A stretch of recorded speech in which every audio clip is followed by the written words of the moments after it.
하나님의 말씀은 고린도후서 1장 20절부터 22절까지입니다. 공독을 하겠습니다. 하나님의 약속은 얼마든지 그리스도 안에서 예가 되니 그런즉 그로 말미암아 우리가 아멘하여 하나님께 영광을 돌리게 되느니라. 우리를 너희와 함께 그리스도 안에서 견고케 하시고 우리에게 기름을 부으신 이는 하나님이시니 저가 또한 우리에게 인치시고 보증으로 성령을 우리 마음에 주셨느니라. 아멘. 기도하겠습니다. 하나님 아버지 은혜를 감사합니다. 무더위가 기승을 부리고 있습니다. 우리에게 영육간의 강건함 허락하여 주셔서 주께서 맡겨주신 사명 감당하는 데 조금 더 지장이 없도록 주께서 역사하여 주시옵소서. 오늘도 증거되는 하나님의 말씀에 주께서 기름 부어 주셔서 깨닫게 하시고 은혜가 넘치게 하여 주시옵소서. 전하는 자 듣는 자 다 함께 큰 사랑 더입기를 소망하옵고 우리 구주 예수 그리스도 이름으로 감사하며 기도하옵나이다. 아멘. 요즘 문득 그런 생각이 들어요. 대구에서 예배 드릴 때가 참 행복했구나 이런 생각을 합니다. 성도가 많건 적건 서로 대면하여서 말씀이 증거될 때 아멘으로 화답하고 주고받는 그 감동들이 참 행복했던 시간이었다 이런 마음이 들 때가 많습니다. 코로나 때문에 비대면 예배가 이제 이렇게 확산이 된 상태지만 지금 회복 단계에 있어서도 아직 교회에 나오지 않는 그런 성도들이 참 많다고 그래요. 저희와 같은 작은 교회, 개척교회는 이루 말할 것도 없겠고요. 큰 교회들도 굉장히 참 어려움에 처해 있다는 그런 얘기를 듣고 있습니다. 오늘 말씀을 통해서 우리가 꼭 기억해야 될 것은 예수께서 세상에 오신 이유가 뭔가 다름이 아닙니다. 죄 때문입니다. 목적도 바로 그 죄를 없애기 위해서 주님은 이 땅에 오셨습니다. 헬라어 첫 글자가 알파인데 그 알파라는 단어 위에 쉼표 꼬리가 있으면 아로 발음이 되지만 쉼표가 거꾸로 뒤로 이렇게 붙어 있으면 하가 됩니다. 그래서 저기 써놨다시피 하마르티아입니다. 죄라는 말이. 그 원뜻은 표적을 빗나갔다 합니다. 화살을 쏠 때 표적을 맞춰야 되잖아요. 근데 그 표적을 맞추지 못한 것이 하말티아입니다. 다시 말해서 하나님의 뜻과 어긋난 그 모든 수고는 헛수고가 될 수밖에 없다는 것을 성경은 말씀을 하고 있습니다. 죄는 지옥으로 끌고 내려가는 엄청난 결과를 초래하기 때문에 예수님이 이 땅에 오신 목적은 피 흘려 죽어주시려고 대속의 죽음 때문에 이 땅에 오셨다라고 성경은 밝히 드러내주고 있습니다. 그래서 히브리서 2장 9절 말씀 주고 있으니까 합독합니다. 시작. 하나님의 은혜로 말미암아 모든 사람을 위하여 죽음을 맛보려 하시리라. 아멘. 육신을 입고 오신 목적은 딴 거 없습니다. 죽음을 맛보기 위해서. 영은 죽을 수가 없거든요. 하나님은 영이십니다. 말씀은 영입니다. 그래서 그 말씀이신 하나님이 육신을 입고 이 땅에 오신 목적은 죽음을 맛보기 위해서, 피 흘려 죽어주시기 위해서, 한마디로 말해서 죄를 없애려고 주님은 이 땅에 오신 겁니다. 그래서 마침내 예수 그리스도의 십자가 사건 이후에 사도 바울은 이와 같이 선포합니다. 로마서 6장 23절 시작.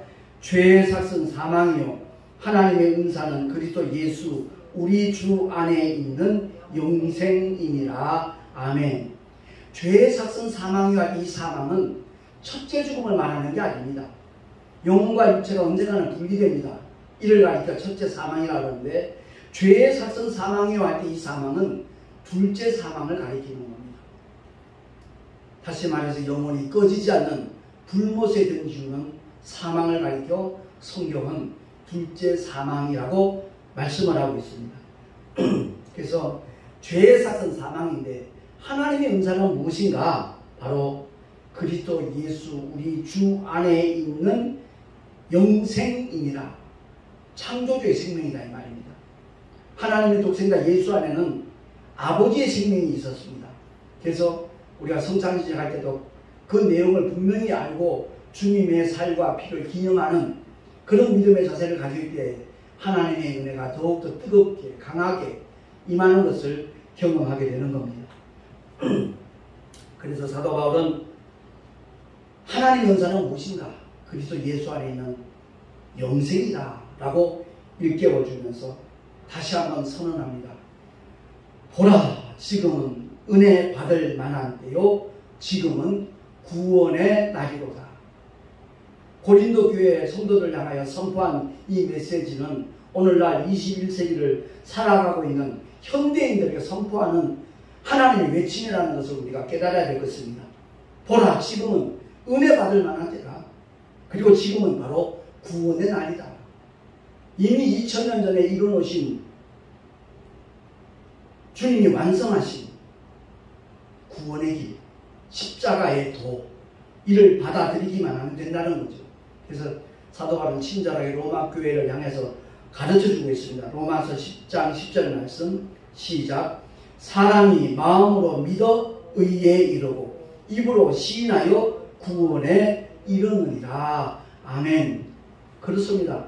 성경을 보면서 구원받는 그 방법을, 절차를 아주 소상하게 설명하고 있지만 이를 바로 깨닫지 못하고 또 받아들이지 못하는 불쌍한 용어들이 굉장히 많이 있습니다. 칠판에 써놨듯이 마음으로 믿어서 의에 이르요. 예? 그 의가 뭐냐? 천국 들어가는 자격입니다.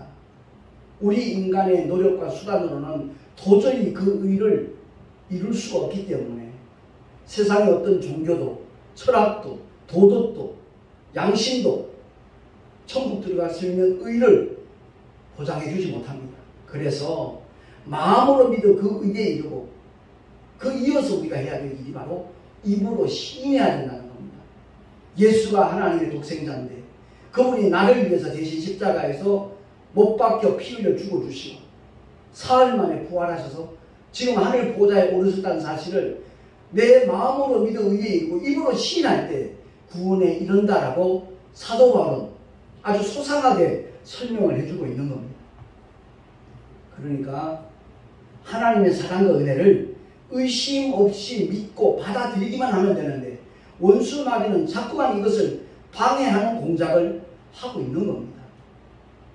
대다수의 사람들이 거기에 넘어가요. 거기에 속아요. 하나님의 영광을 보지 못해요. 왜? 그들의 마음을 원수 마귀가 혼미케 했기 때문에. 예수 믿는다 구원받아 착하게 살아야지. 그럴듯한 이론입니다. 착하게 살지 말라는 얘기가 아닙니다. 착하게 산다고 해서 구원받을 수 있는 조건은 못 된다는 것을 성경은 알려주고 있는 겁니다. 예수 믿고 난 다음에 믿기 전보다 훨씬 더 양심적으로 착하게 살아야 마땅한 거죠. 오늘 하나님의 말씀을 통해서 우리가 꼭 알아야 될 것은 바로 이 단계에서 끝나는 사람들이 너무나 많아요. 교회마다 교리나 이론으로 끝나는 겁니다. 마음으로 믿어 의에 이르고 입으로 신하여 구원에 이른다는 것은 분명한 사실인데 그것이 하나의 이론이나 교리에 머무는 사람들, 그런 사람에게는 변화가 보장되지 못해요. 그보다 더 중요한 것은 성령 하나님이 오셔서 지금도 일하시는데 그 성령 하나님의 인치심, 그 인치신다는 것이 바로 도장 찍는다는 얘기입니다. 너는 내 것이라고 성령 하나님이 선포하는 겁니다. 성령의 인치심을 받았을 때 그 믿음이 온전케 되어지는 하나님의 보장까지 덧입을 수 있다는 것을 성경은 우리에게 말씀하고 있습니다. 결코 이론이나 교리로 끝나면 안 되기 때문에 하나님께서는 바로 진리의 영, 보혜사 성령 하나님을 보내주신 줄로 깨달으시기 바랍니다. 그래서 로마서 8장 16절에 보니까 합동합니다. 시작. 성령이 친히 우리 영으로 더불어 하나님의 자녀인 것을 증거하시라니. 아멘. 그렇습니다. 교회 처음 나가니까 집사님들도 하나님을 향하여 아버지 부르고 주일학교 선생님도 하나님 아버지 부르고 목사님도 하나님 아버지 그러니까 아 나도 그렇게 해야 되나 보다. 그렇게 하나님 아버지라고 고백하는 순간도 있을 수 있습니다. 그러나 성령이 임하시고 나면 바로 창조주 하나님, 2000년 전 이 세상에 독생자를 보내신 그 하나님이 바로 우리의 아버지시라는 깨달음이 오는 겁니다. 믿어지는 겁니다. 그래서 우리가 교회를 다니면서 꼭 기억해야 될 것은 내 믿음의 근거를 어디에 두느냐, 나의 느낌이냐, 아니면 영원히 변함없는 하나님의 약속의 말씀이냐. 그래서 에베소서 1장 13절 14절을 통해서 사도 바울이 성령이 오셔서 하시는 그 사역들이 어떤 것인가에 대하여 설명하고 있습니다. 시작. 그 안에서 너희도 진리의 말씀 곧 너희의 구원의 복음을 듣고 그 안에서 또한 믿어 약속의 성령으로 인치심을 받았으니 이는 우리의 기업의 보증이 되사 그 얻으신 것을 구속하시고 그의 영광을 찬미하게 하려 하시니라. 아멘. 성령이 임하시고 난 다음에 나타나는 현상들이라는 거죠. 우리 기업 뭐죠? 하나님 나라예요. 하나님이 우리를 위하여서 하늘에 간직하신 거예요. 썩지 않고 더럽지 않고 쇠하지 않는 기업, 하나님의 영광으로 가득 차 있는 그 기업을 있게 하시는데 그 기업의 보증이 되시는 분이 바로 성령 하나님이시다 하는 것을 사도 바울은 알려주고 있는 겁니다. 그 얻으신 것을 구속하시고 저와 여러분을 성령 하나님이 구속하셨다는 거예요. 너는 내 것이다 라고 보증까지 해주신다는 거죠. 그래서 성령이 임하셨음에도 불구하고 여전히 제멋대로 사는 사람들은 성령 하나님을 늘 근심시키는 사람입니다. 그래서 에베소서 4장 30절 말씀 시작. 하나님의 성령을 근심하게 하지 말라.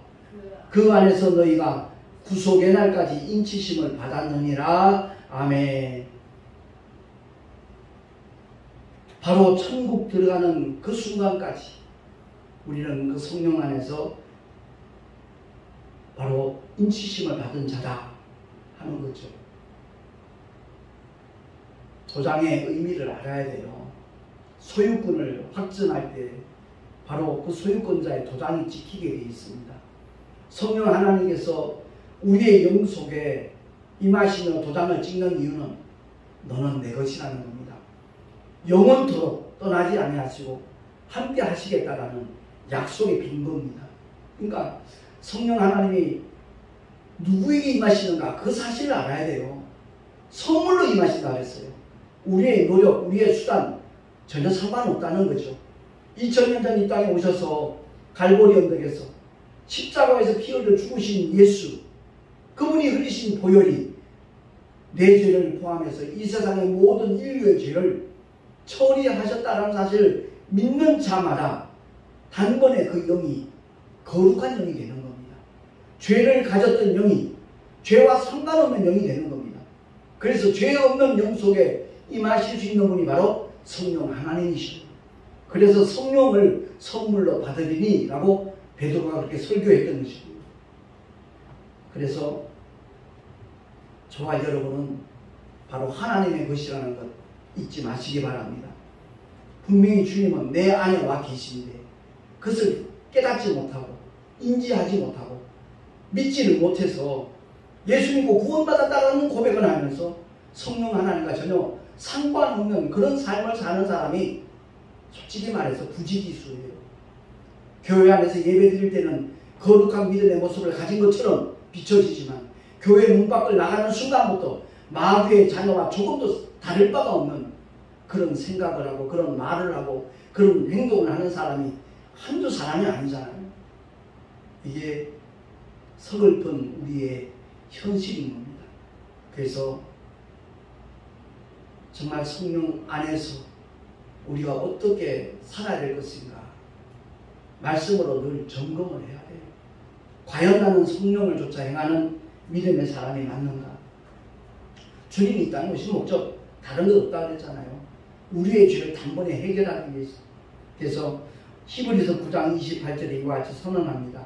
시작. 이와 같이 그리스도도 많은 사람의 죄를 담당하시려고 단번에 들이신 바 되셨고 구원에 이르게 하기 위하여 죄와 상관없이 자기를 바라는 자들에게 두 번째 나타나시리라. 아멘. 이 말씀을 우리가 깊이 음미해야 돼요. 이 말씀을 건성으로 읽어버리는 사람이 태반입니다. 그리스도도 많은 사람의 죄를 담당하시고 단번에 들이심바 되셨다 그랬습니다. 구약의 유대인들에게 주어진 제사법은요, 매년 그 죄가 다시 생각나게 하는 겁니다. 그러니까 예수 그리스도의 하나님의 그 희생양으로 오신 그 주님을 상징하는 하나의 그림자요, 모형이요, 비유로 구약의 제사법이 주어진 겁니다. 근데 예수님이 오시고 난 다음에 더 이상 그런 제사가 필요 없다는 겁니다. 오직 주님이 우리를 위하여 그 모든 죄를 담당하셨으니까, 완전하게 처리하셨으니까 그 믿음을 가지고 때를 따라 돕는 은혜를 얻기 위하여 주님 앞에 나오는 것이 바로 오늘날의 주 예배인 거예요. 그래서 구원에 이르게 하기 위하여 그 다음 말씀이 아주 주목해야 될 말씀이에요. 죄와 상관없이 자기를 바라는 자들에게 두 번째 나타나시리라. 아멘.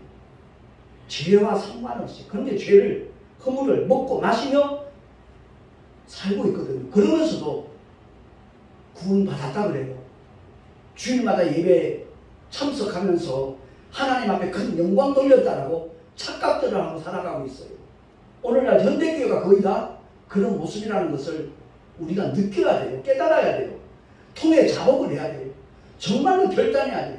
죄와 싸우되 피 흘리기까지 대항하지 않았다라는 히브리서의 말씀을 우리 한 사람 한 사람이 자기 삶 속에 적용을 해야 돼요.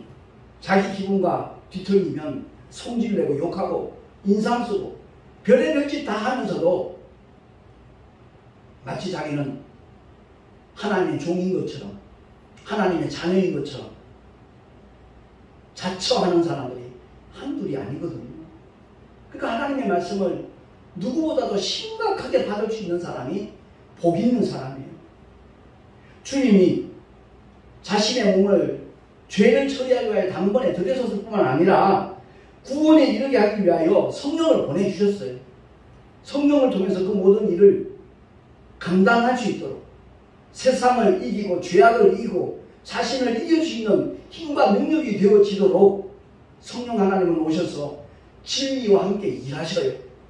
뿐만 아니라 다시 오실 주님을 어떤 마음 자세로, 어떤 삶으로 준비하며 기다리느냐, 죄와 상관없이 주님을 바라봐야 된다는 거예요. 주의 재림을 사모해야 된다는 거예요. 물론 우리의 연약함 때문에 쓴뿌리가 나서 하나님의 영광을 가릴 수 있어요. 그러나 그것이 지속되진 않아요.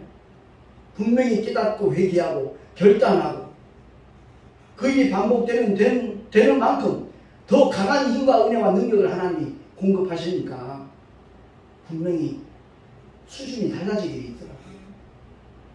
예전엔 요만한 것 때문에도 화가 났는데 이만한 것도 참을 수 있는 능력이 배양이 되더라 이 말씀입니다. 그래서 2000년 전 이 땅에 오신 초림 예수는 죄인을 불러 회개시키기 위하여, 그들에게 영원한 생명 구원을 주시기 위하여 주님은 이 땅에 오셨어요. 고난받는 종으로 오셨어요. 그러나 다시 오실 주님은 그 초림 예수와 똑같은 모습으로 오실 분이 아니에요. 그는 그야말로 두려운 심판주로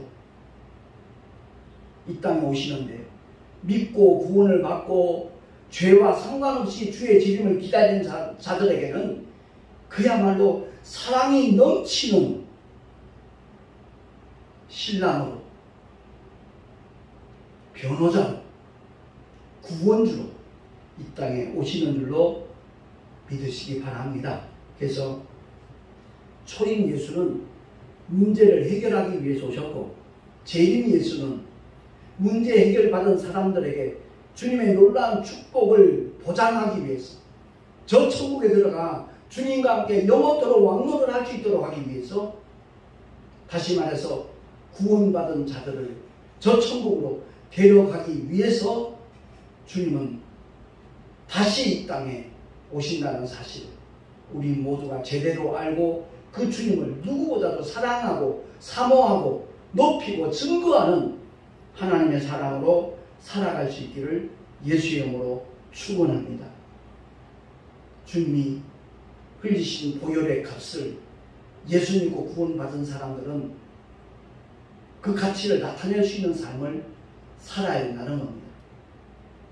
우리 모두가 다 하나님께서 자기 피로 값주고 사신 하나님의 소유라는 것, 하나님의 자녀라는 것 늘 기억을 하면서 어디를 가든지 무엇을 하든지 보혈의 가치를 나타낼 수 있는 하나님의 사람들이 될 수 있기를 예수 이름으로 축원합니다. 우리 모두가 다 주님만 바라보면 돼요.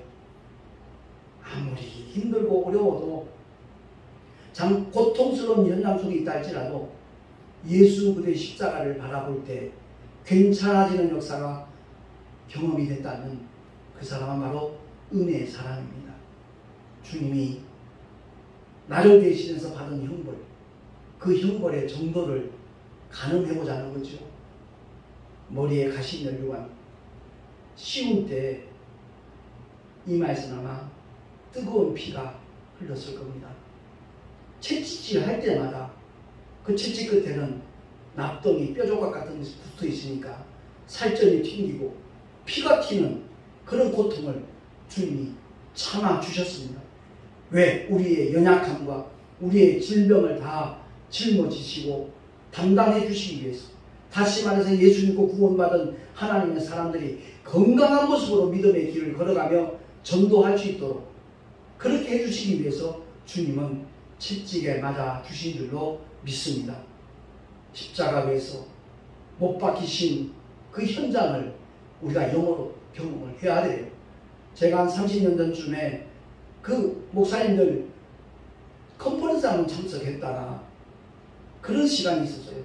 목사님들 자기의 모든 죄와 허물을 생각나는 것을 종이에다 전부 다 쓰라는 거예요. A4 용지 하나씩 다 나눠주면서 생각나는 거 다 기록하라는 겁니다. 그래서 저도 생각나는 것들을 빽빽하게 썼어요. 생각으로 지은 죄, 마음이나 말로 범한 죄들, 몸으로 범한 죄들 일일이 다 생각나는 거 빼놓지 않고 다 썼어요. 그걸 적으라는 거예요. 이렇게 편지 모양을 접듯이 이렇게 적으라는 거예요. 다 적고 난 다음에 이제 찬양 음악이 이렇게 틀려진 다른 방으로 일렬로서 가는 겁니다. 그 방으로 들어가 보니까 그 강단 앞쪽에는 커다란 십자가가, 실제 나무 십자가가 하나 눕혀져 있더라고요. 그 옆에 못 그리고 망치가 놓여져 있었습니다. 목사님들 각자 썼던 그 죄의 목록을 이제 십자가에 본인이 직접 못을 하나씩 박으십시오. 찬양 소리는 계속 음악은 흐르고 있던데 그 음악 소리보다 더 큰 소리가 나기 시작했습니다. 그것은 다름이 아니라 망치질하는 목사님들의 울음소리였습니다. 여기저기서 통곡을 합니다. 땅 때리면서 아버지 잘못했습니다. 내가 이런 죄를 지었습니다. 주님의 흘리신 보혈로 내 죄 사하심을 감사합니다. 찬양합니다. 사랑합니다. 고백하면서 수백 명의 목사님들이 그 현장에서 눈물바다가 되었습니다. 각자 자리에 앉아서 계속 묵상하며 기도할 때 제가 그때 경험한 것이 바로 그겁니다.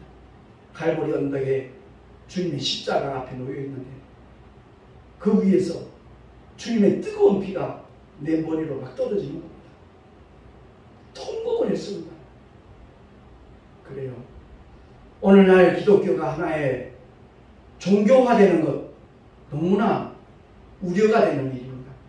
너무나 안타까운 일입니다.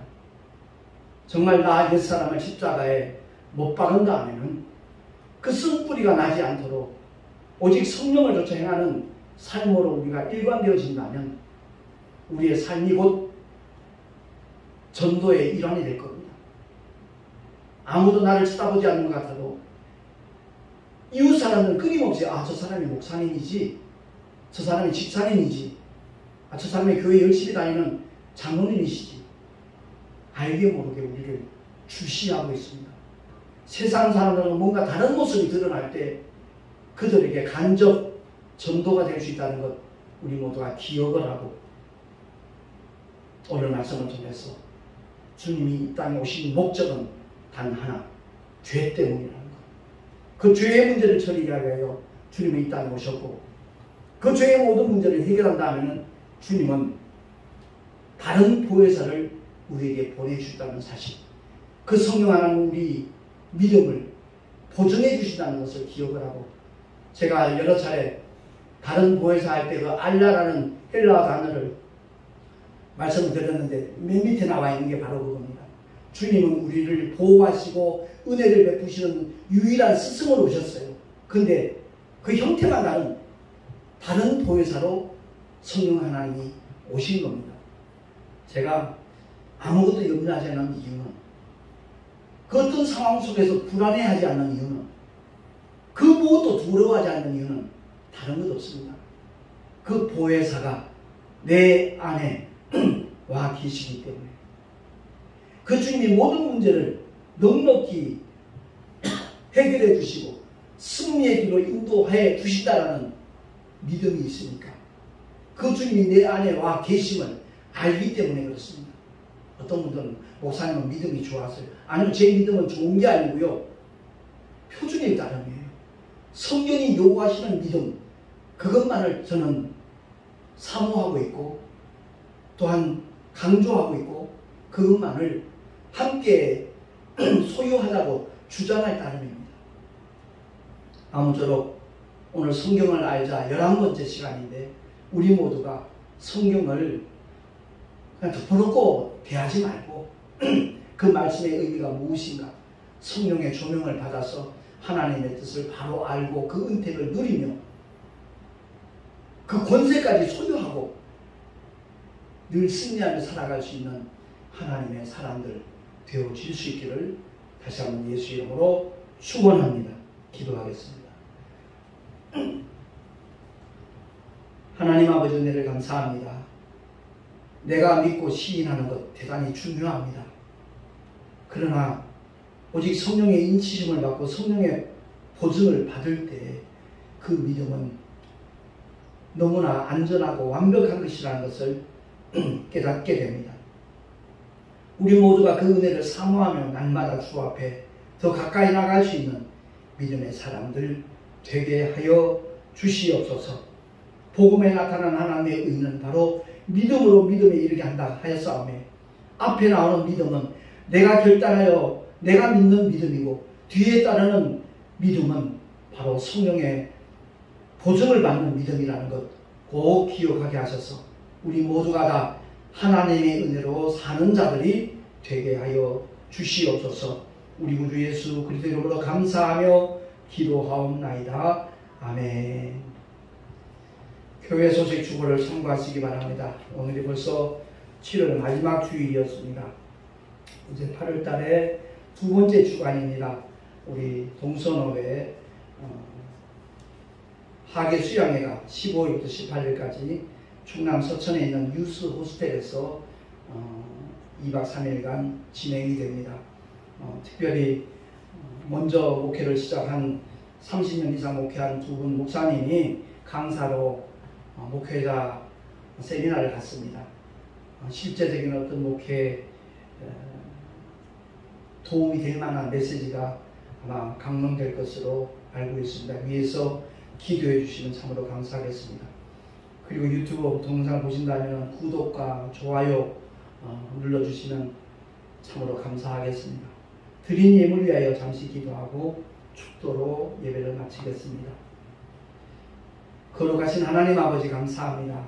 나 같은 죄를 구원하시고 복음으로 말미암아 의에 이르게 하실 뿐만 아니라 성령을 보내주셔서 참으로 승리할 수 있는 믿음의 길을 허락하신 주님께 너무나 감사한 심령으로 귀한 예물을 드렸습니다. 11조와 헌물 기쁘시게 받아주시고 아버지의 거룩하신 뜻대로 사용될 수 있도록 주님 역사하여 주시옵소서. 드린 손길들마다 복되게 하시고 하늘의 상급으로 쌓여지게 하여 주시옵소서. 이제는 우리 구주 예수 그리스도의 크신 은혜와 하나님 아버지의 무한하신 사랑하심과 보혜사 성령 하나님의 내주교통 인도하심과 축복하시니 오늘 주의 말씀을 듣고 진실로 성령의 인치심을 받아 성령의 보존까지 덧입을 수 있는 하나님의 사람으로 살아가리라 결단한 하나님의 사람들 머리 위에 그 가정과 자녀들과 경영하는 모든 일들과 삶의 자리 위에 또한 주께서 보일러 값주고 사신 주님의 모든 교회를 위해 지금으로부터 영원토록 함께 있을지어다. 아멘.